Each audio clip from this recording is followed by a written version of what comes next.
ഇനി മറ്റൊരു പരാതിയാണ് നമുക്ക് പ്രേക്ഷകർ സമക്ഷം അവതരിപ്പിക്കാനുള്ളത്. ദേശീയ ഗെയിംസിൻ്റെ പരിശീലന ക്യാമ്പിൽ കായിക താരങ്ങൾക്ക് നൽകിയ ഭക്ഷണത്തിൻ്റെ പണം ഇതുവരെ കിട്ടിയിട്ടില്ല. സാമ്പത്തിക പ്രതിസന്ധിയുടെ പേരിലാണ് പണം നൽകാത്തതെന്നാണ് സർക്കാരിൽ നിന്ന് ലഭിക്കുന്ന വിവരം.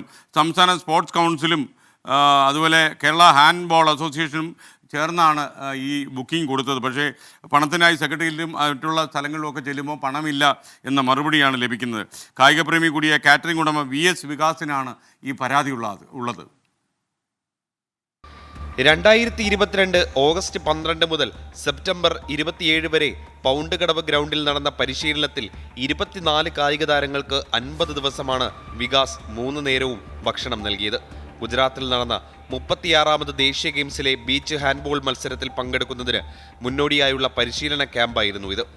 ഇന്ത്യൻ ഹാൻഡ്ബോൾ താരം ശിവകുമാറാണ് വികാസിനെ കേരള ഹാൻഡ്ബോൾ അസോസിയേഷൻ സെക്രട്ടറിയും തിരുവനന്തപുരം ജില്ലാ സ്പോർട്സ് കൗൺസിൽ പ്രസിഡന്റും ടീം മാനേജറുമായ SS സുധീരനെ പരിചയപ്പെടുത്തിയത്.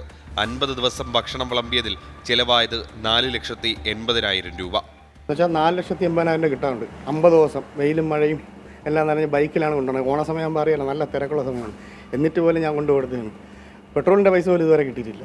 ഒരു പൈസ കിട്ടിയിട്ടില്ല. ഭയങ്കര ബുദ്ധിമുട്ടാണ്. കാരണം ഒരിടത്ത് ഒരു 4.5 ലക്ഷം രൂപ, അതും ഒരു മീഡിയം കണക്കിന് വർക്ക് ചെയ്തുകൊണ്ട് ഒരാൾക്ക് പോകുമ്പോൾ ബ്ലോക്ക് ആകുമ്പോൾ ഭയങ്കര ബുദ്ധിമുട്ടാണ്. അതുകൊണ്ട് 1 മാസം കഴിഞ്ഞ് ഞാൻ അയാളെ ഓഫീസിൽ പോയി. അപ്പോഴൊക്കെ തരാം എന്നുള്ള രീതിയിലൊക്കെയാണ് സംസാരിച്ചത്. എന്നാൽ സെലക്ഷൻ ട്രയൽസിനെതിരെ നിരവധി പരാതി ലഭിച്ചതോടെ 36ാമത് ഗെയിംസിന് കേരളത്തിൽ നിന്ന് ടീമിന് അയക്കേണ്ടെന്ന് തീരുമാനിച്ചു. ഭക്ഷണം നൽകിയതിന് ചിലവായ 4.8 ലക്ഷം രൂപ ആവശ്യപ്പെട്ട് പലതവണ സ്പോർട്സ് കൗൺസിൽ അധികാരികളെ കണ്ടെങ്കിലും നിരാശയായിരുന്നു ഫലം. മന്ത്രി V ശിവൻകുട്ടി ഇടപെട്ടതിനെ തുടർന്ന് ഒരാഴ്ചയ്ക്കുള്ളിൽ പണം നൽകാമെന്ന് അസോസിയേഷൻ ഉറപ്പ് നൽകിയെങ്കിലും നടപടിയുണ്ടായില്ലെന്നും വികാസ് പറയുന്നു. ശിവൻകുട്ടിയെ കാണുകയുണ്ടായി. അപ്പോൾ പറഞ്ഞെന്ന് പറഞ്ഞാൽ അവിടെ ആ സ്പോട്ടിൽ തന്നെ വിളിക്കുകയുണ്ടായി. വിളിച്ചിട്ട് സുധീറപ്പം പറഞ്ഞു ഈ തരാമെന്നൊക്കെ പറഞ്ഞു. അന്ന് ഞാൻ ഒരാഴ്ച കഴിഞ്ഞ് വിളിച്ചപ്പോൾ എല്ലാം ഓക്കെയാണ്, തരാം, ഫണ്ട് വരും എന്നൊക്കെ പറഞ്ഞു. അത് കഴിഞ്ഞ് വീണ്ടും ഒരാഴ്ച വിളിച്ചപ്പോൾ സംസാരമൊക്കെ മാറി.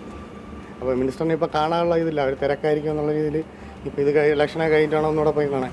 സംസ്ഥാന സ്പോർട്സ് കൗൺസിലിൽ നിന്ന് പണം ലഭിക്കാത്തതിനാലാണ് ഭക്ഷണത്തിന്റെ കാശ് നൽകാത്തതെന്നും സർക്കാരിന്റെ സാമ്പത്തിക പ്രതിസന്ധി ഇതിനൊരു കാരണമായി എന്നുമാണ് കേരള ഹാൻഡ്ബോൾ അസോസിയേഷൻ സെക്രട്ടറിയും ടീം മാനേജറുമായിരുന്ന സുധീറിന്റെ വിശദീകരണം. 24 തിരുവനന്തപുരം.